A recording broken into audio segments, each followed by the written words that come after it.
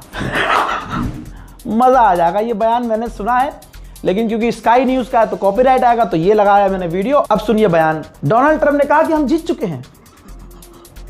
हाँ, माफ कीजिएगा, कह रहा हम जीत चुके हैं। और जर्मनी और ये जापान, यूरोप, कोरिया, ये चाइना, ये जितने भी यूरोपियन देश हैं, इनको हमारी मदद करनी होगी स्ट्रेट ऑफ हॉर्मज़ खुलवाने के लिए। देखिए अब जबरदस्ती शुरू हो गई, मदद करनी पड़ेगी, क्योंकि हम इस्तेमाल ही नहीं करते स्ट्रेट ऑफ हॉर्मज़, ये इस्तेमाल करते हैं। अबे एप्स्टीन फाइल के जानवर, तो छोड़ दे।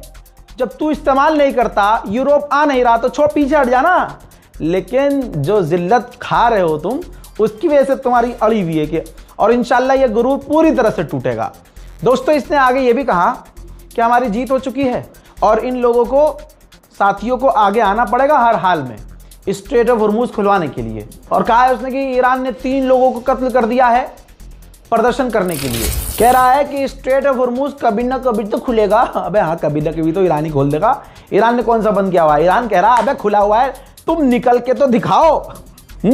और कहता है डोनाल्ड ट्रंप कि जब पत्रकार ने पूछा कि क्या आप सीज फायर करेंगे, जब इजराइल और आप दोनों अगर सीज फायर करना चाहें, मतलब अगर आपके सामने ऑप्शन आता है कि सीज फायर कर लें तो आप करेंगे? तो उसने कहा कि नहीं, हम सिर्फ जीत चाहते हैं।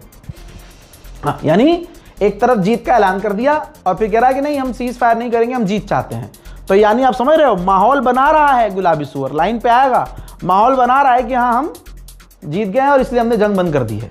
और अंदर अंदर से ईरान से कांटेक्ट भी करवा रहा है अपने जानवरों से कि भाई ईरान से कहो बस कर दे, मतलब जंग भी रुक जाए और इसे झुकना ना पड़े। अब सुनिए ईरान का मीडिया क्या कह रहा है। ईरान का मीडिया बेवकूफ थोड़ी है भाई, इंटेलिजेंस उसके पास भी है ईरान के पास। ईरान की मीडिया ने कहा है कि इजराइल टेम्परेरी सीज फायर चाहता है। ठीक है, सवैया खाली है ना, तो इस पे भी खबर पे ध्यान दे दो भैया। टेम्परेरी सीज फायर क्यों? ताकि इजराइल बिल्डअप कर सके, समझ रहे हो, हथियार इकट्ठा कर सके, मिसाइल और तैनात कर सके, रडार ठीक कर सके, डिफेंस सिस्टम तैनात कर सके। ईरान के विदेश मंत्री ने ब्रिटेन को क्लियर कट धमका दिया है फाइनल। ये रहा ट्वीट, और कहा है कि ज्यादातर ब्रिटिश पीपल ने, लोगों ने मना कर दिया कि हमें इजराइल और अमेरिका की जंग में नहीं कूदना ईरान के खिलाफ। लेकिन जो ब्रिटेन के प्रधानमंत्री हैं मिस्टर स्ट्रैमर, उन्होंने अपने लोगों को इग्नोर किया, अपने लोगों की जान को इग्नोर किया और अमेरिका को ब्रिटिश एयरबेस छोड़ दिए कि भैया लो और इस्तेमाल करो। लिहाजा अब ये ब्रिटेन जान ले कि ईरान के पास जवाबी कार्रवाई करने का, रिटेलिएशन करने का पूरा हक है। उधर खबर यह भी आ रही है कि डोनाल्ड ट्रंप की तैयारी पूरी हो चुकी है। धोखे से डोनाल्ड ट्रंप, धोखे से, फिर से कह रहा हूं, डोनाल्ड ट्रंप धोखे से ईरान के खर्ग आइलैंड पर भारी मात्रा में फौज उतारने की तैयारी में है। जहां कल पूरा मिडिल ईस्ट ईद वीद मना रहा था, ईरान के लोग सड़कों पर उतरकर अपनी गवर्नमेंट के सपोर्ट में प्रदर्शन कर रहे थे।